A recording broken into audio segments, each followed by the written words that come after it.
Le agradezco esta tarde la comunicación a Leonardo Núñez. Él es director de investigación aplicada de Mexicanos contra la Corrupción y la Impunidad. Leonardo, gracias por tu tiempo. Buena tarde. ¿Qué tal? Muy buenas tardes, querido Juan Pablo. Encantado de estar por acá. ¿Sí era todo eso el Fonden? Pues era eso y mucho más. Ciertamente era un instrumento que era complejo, pero donde los señalamientos de corrupción sin duda tenían asidero.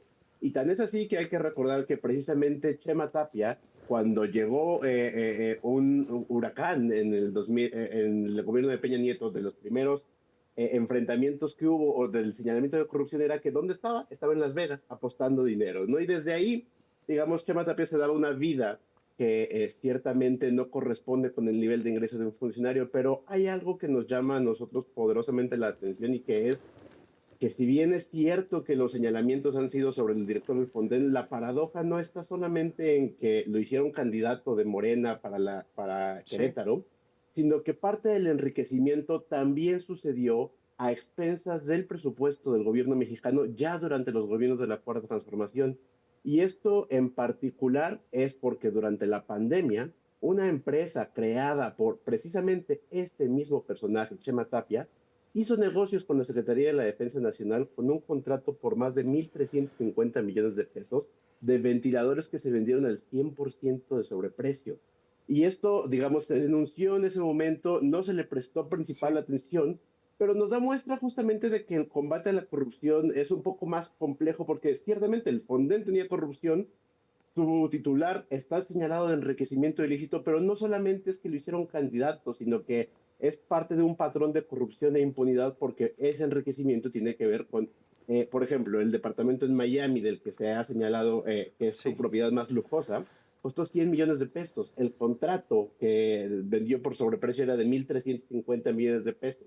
Entonces, digamos, es necesario juntar todas estas piezas cuando hablamos de corrupción e impunidad, Claro. porque no solamente se trata de decir, pues, lo cerramos por corrupción y pues no pasa nada porque este personaje esté acercando. Estamos hablando de José María Tapia, quien fue el último director del Fonden en tiempos de Peña Nieto y que en esta semana fue criticado desde el gobierno pues por la corrupción.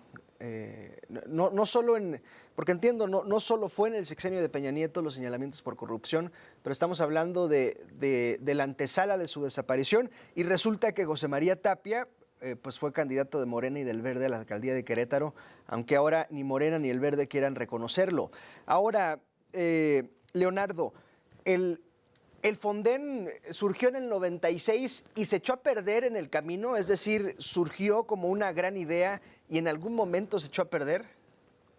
Pues mira, creo que lo que pasó fue que hubo momentos en los cuales no hubo las suficientes reglas, pero lo importante es si lo que construimos después de haberlo destruido llega al menos a ese mismo nivel y la respuesta es que no, porque el Fonden lo que era un fideicomiso que tenía recursos de manera permanente para que hubiera o no hubiera crisis, estuviera esa bolsa de recursos y el problema era que en algunas crisis el uso de los recursos por hacerlo de manera acelerada, digamos, tenía mala ejecución, pero la idea era tener una bolsa de recursos. Lo que ahora tenemos es que no existe ese fideicomiso y dependemos de que el gobierno decida entregar los recursos y, digamos, depende de que el gobierno baje a ver, pero ya no sucede de manera institucionalizada. Entonces, digamos, esa bolsa se perdió y ahorita estamos Sí. en la misma discusión de subir impuestos, subir la deuda. ¿Por qué? Porque gastamos y usamos muchos recursos de manera indiscriminada. Este fue uno de ellos, el dinero que había en el Fonden, que era entre 4 y 5 veces lo que hoy dedicamos cada año, desapareció. Y entonces, pues nos pone en una situación donde podemos ser susceptibles a la misma corrupción, porque el problema del Fonden es el mismo que seguimos documentando, que es usar empresas de personajes públicos cuestionables, de familiares. Este es uno de los casos. Sí. El propio Chema Tapia hizo una empresa para ganar dinero vendiéndole al Estado porque ese es el modelo de negocios y hoy seguimos teniendo ese mismo riesgo y porque pues estos mismos personajes no importa tanto que sean o no candidatos, ¿no? Sino que no se Sí. investigó nada de este enriquecimiento y de esta forma de parasitar al Estado que no tiene colores, no importa que sea PRI, PAN, PRD, Morena, es un sistema que se replica a sí mismo. Hubo un caso muy famoso en Sinaloa en 2018, el Colchon Gate, 11,000 colchones que se entregaron a damnificados en mal estado. Eran colchones que traían basura adentro, que estaban forrados. Y resulta que pues uno de los implicados, Carlos Baltasar Castro, ese contrato se lo dio a conocidos. Es decir, un asunto terrible y nunca hubo quien pagara tras la cárcel.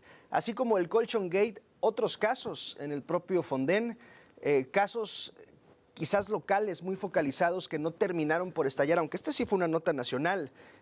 Leonardo, nos quedan un minutito.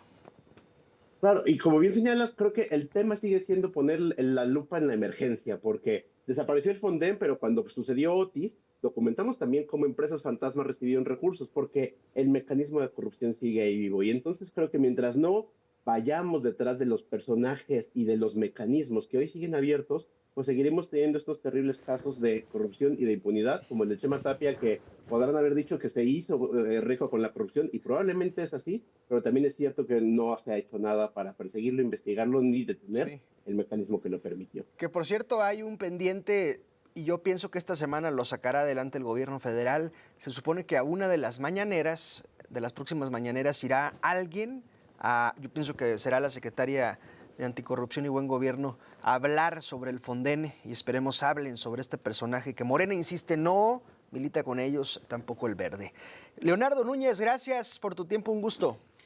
Encantado, muy buena tarde a todo tu auditorio. Gracias, es Leonardo Núñez, director de investigación aplicada de Mexicanos contra la Corrupción y la Impunidad, y el Fonden, el Fondo Nacional para la Atención de Desastres Naturales.